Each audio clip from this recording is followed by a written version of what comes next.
इस बुलेटिन के प्रायोजक हैं योगमणि इंस्टीट्यूट ऑफ नर्सिंग। नमस्कार, जबलपुर लाइव के इस बुलेटिन में आपका स्वागत है। मैं हूं आपके साथ आकाश सोनी और अब देखते हैं खबरें विस्तार से। कोरोना से स्वस्थ होकर गुरुवार को 226 व्यक्तियों को डिस्चार्ज कर दिया गया। वहीं बीते 24 घंटे के दौरान कोरोना के 212 नए मामले सामने आए। आज डिस्चार्ज हुए 226 व्यक्तियों को मिलाकर जबलपुर में कोरोना के संक्रमण से मुक्त होने वाले मरीजों की संख्या 7,341 हो गई है। बुधवार की शाम 6 बजे से गुरुवार की शाम 6 बजे तक बीते 24 घंटे के दौरान 212 नए कोरोना संक्रमितों को मिलाकर जबलपुर में कोरोना पॉजिटिव की संख्या बढ़कर 8,899 पहुंच गई है।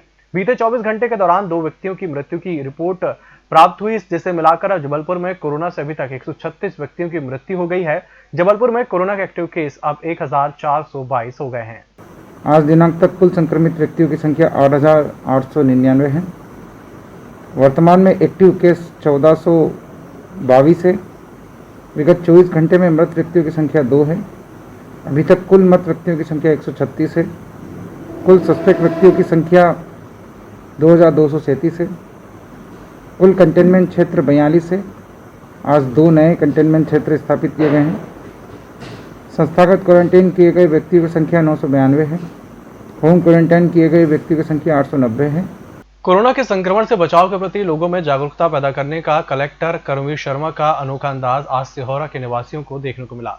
कलेक्टर शर्मा आज कोरोना के संक्रमण की रोकथाम के लिए किए जा रहे प्रयासों की समीक्षा करने सिहोरा पहुंचे थे। सिविल अस्पताल और कोविड केयर सेंटर का निरीक्षण करने के बाद कलेक्टर जब वापस जबलपुर आ रहे थे तभी उन्हें बस स्टैंड स्थित दुकानों के आसपास कई लोग बिना मास्क के दिखाई दिए। शर्मा इस तरह की बरती जा रही लापरवाही को देखकर इन लोगों को समझाइश देने से अपने आप को रोक नहीं सके। उन्होंने फौरन अपना वाहन रुकवाया और खुद उन लोगों के पास पहुंचे जो मास्क नहीं लगाए हुए थे। कलेक्टर ने ऐसे लोगों को अपने हाथों से मास्क प्रदान किया और समझाइश के साथ साथ उन्हें अगली बार बिना मास्क के दिखाई देने पर जुर्माना लगाने की चेतावनी दी।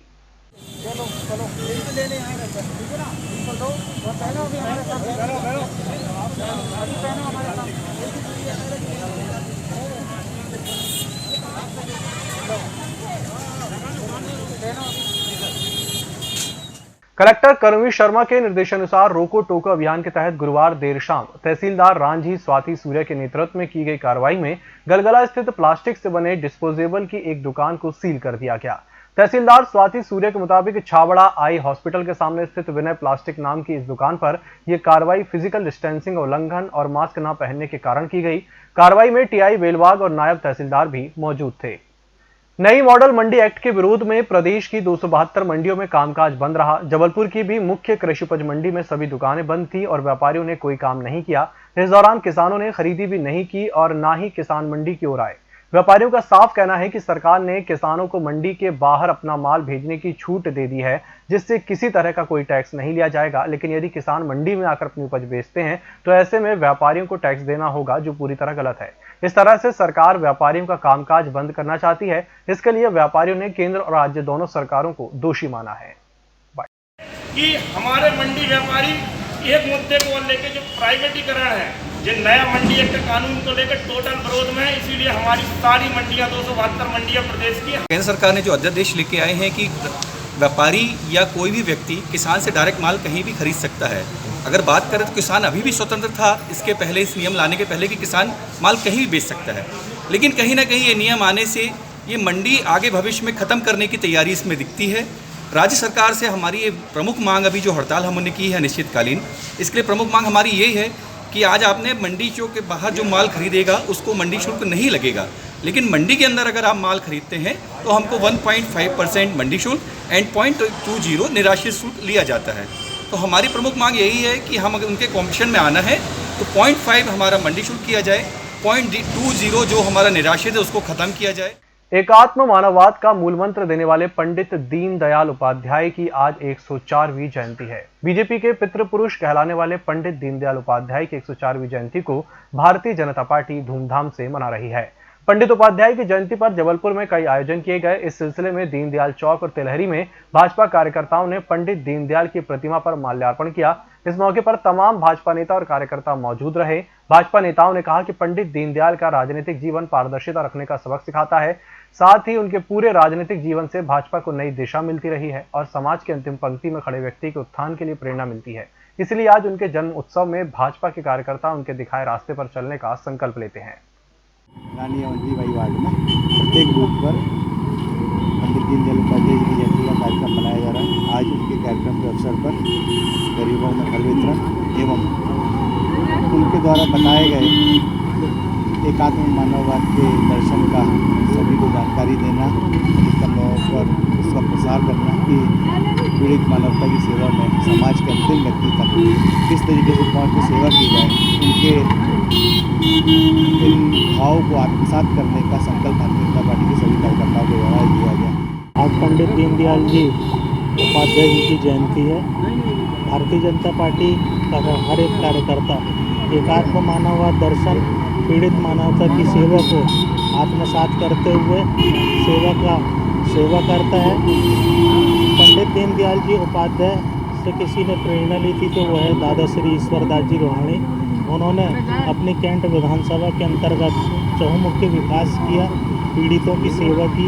उसी के मार्गदर्शन में कैंट विधानसभा के लोकप्रिय विधायक श्री अशोक ईश्वरदास जी रोहाणी एकात्म मानववाद दर्शन को लेकर, श्री पीड़ित मानवता की सेवा को लेकर दादा श्री ईश्वरदास जी रोहाणी के पद पर अग्रसर हो रहे हैं। भारतीय जनता पार्टी का हर एक कार्यकर्ता पंडित दीनदयाल जी उपाध्याय की इस जयंती पर उनके चरणों में श्रद्धा सुमन अर्पित करते हुए सेवा के संकल्प को मजबूत लेने का प्रण लेते हैं। मनमोहन नगर के बंद पड़े शहरी सामुदायिक स्वास्थ्य केंद्र को चालू कराने विधायक के साथ कांग्रेस कार्यकर्ताओं ने प्रदर्शन किया। कई सालों से बिल्डिंग बनकर तैयार है लेकिन अस्पताल नहीं है। उस राशि से भी आप खरीद लें, और अगर इसके बाद राशि कम पड़ती है तो और 10-20 लाख रुपए की राशि मेरे विधायक निधि से तत्काल कलेक्टर साहब मांग लें, लेकिन इस कार्य को तत्काल शुरू करें जिससे क्षेत्र की जनता को इसका लाभ मिल सके। कोरोना की बीमारी जो बेडों की कमी हमको पड़ रही है, उसकी कमी कुछ ना कुछ हम लोग यहाँ से पूरी कर सकेंगे।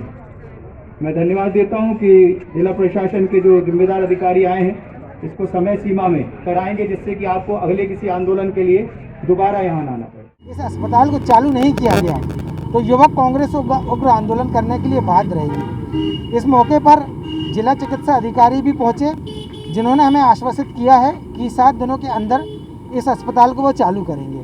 और इस अवसर पर माननीय विधायक विनय सक्सेना जी ने भी ये घोषणा की है कि इस अस्पताल को चालू करने के लिए जो भी राशि की आवश्यकता होगी वो अपने मत से देंगे।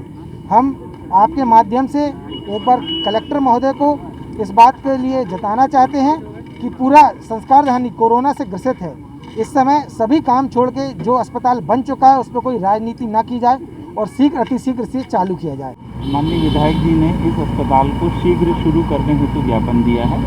हमने उनको अवगत कराया है कि इसका अभी हमने पिछले हफ्ते ही टेक ओवर किया है और उसमें मरीजों को भर्ती करने के लिए आवश्यक संसाधन जुटाए जा रहे हैं। क्योंकि वर्तमान में ऑक्सीजन एक महती आवश्यकता है, उसके लिए हम लोग प्रयास कर रहे हैं और उनके द्वारा आश्वासन दिया गया कि ऑक्सीजन लाइन लगाने में जो भी व्यय होगा उसकी राशि उनके द्वारा विधायक निधि से दी जाएगी। हम शीघ्र से शीघ्र उसको प्रारंभ कराएंगे। कितने बेड का अस्पताल है? 30 बिस्तर का स्वीकृत अस्पताल है और 30 बिस्तर के हिसाब से स्वीकृत संसाधन जुटाए जा सकते हैं, लेकिन वर्तमान आवश्यकता को देखते हम 50 मरीज भी उसको ऑक्सीजन वाले रख सकते हैं। अभियोजन मीडिया सेल प्रभारी शिव मनावरे ने बताया कि अभियोजन मीडिया संभागीय जनसंपर्क अधिकारी डीपीओ सीमा शर्मा की अनुशंसा पर मौसमी तिवारी जनसंपर्क अधिकारी मध्य प्रदेश लोक अभियोजन भोपाल द्वारा राजेंद्र नायक सहायक जिला लोक अभियोजन अधिकारी रतलाम को रतलाम जिले का अभियोजन विभाग से संबंधित सहायक मीडिया सेल प्रभारी नियुक्त किया गया है, जो उप संचालक और जिला अभियोजन कार्यालय रतलाम से संबंधित समाचारों के प्रचार प्रसार के दायित्वों का निर्वहन करेंगे। नायक को अभियोजन सहायक मीडिया सेल प्रभारी नियुक्त होने पर अभियोजन कार्यालय रतलाम में पदस्थ अधिकारियों और कर्मचारियों ने हर्ष व्यक्त कर बधाई दी है। इसी के साथ बुलेटिन वक्त तक छोटे से ब्रेक का जल्द हाजिर होंगे। Yogmani institute of nursing, Jamdar hospital, Jabalpur. Nursing के क्षेत्र में करियर बनाने का सुनहरा अवसर। प्रवेश प्रारंभ BSc nursing, post basic BSc nursing, GNM. पता 198/2 Raigwa, ward number 72, Arihant warehouse के पीछे, पाटन बाईपास चौक के पास, जबलपुर। ब्रेक के बाद एक बार फिर से आपका स्वागत है और बढ़ते हैं अगली खबर की ओर। शहर की सफाई व्यवस्था में सुधार लाने नगर निगम द्वारा लगातार गंदगी फैलाने वालों पर सख्ती की जा रही है। इसके साथ साथ कोविड-19 के संक्रमण से बचने संबंधी जारी नियमों के विपरीत कार्य करने वाले लोगों, दुकानदारों के विरुद्ध भी नगर निगम कार्रवाई तेज कर दी है। कार्रवाई के संबंध में स्वास्थ्य अधिकारी भूपेंद्र सिंह ने बताया कि 122 दुकानदारों और नागरिकों के चालान काटे गए।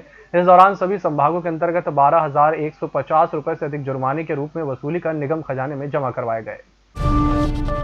राज्य शासन के आदेश के बाद अब बस ऑपरेटर्स और परिवहन विभाग के बीच कर माफी का मसला तो निपट गया है, पर बस मालिकों, ड्राइवर, कंडक्टर और हेल्परों के बीच उपजा विवाद अभी तक बरकरार है। गौरतलब है कि ड्राइवर, कंडक्टर और हेल्पर बस चलाने का आदेश जारी होने के बाद लॉकडाउन अवधि के मेहनताने को लेकर हड़ताल कर दी थी। हालांकि उनकी हड़ताल लंबी नहीं खींची और बेरोजगारी से निजात पाने वे लोग काम पर लौट आए थे। वे लोग अपनी मांग पर आज भी अड़े हुए हैं। इस बुलेटिन में फिलहाल इतना ही। इसी के साथ मुझे दीजिए इजाजत और देखते रहिए MS TV। नमस्कार।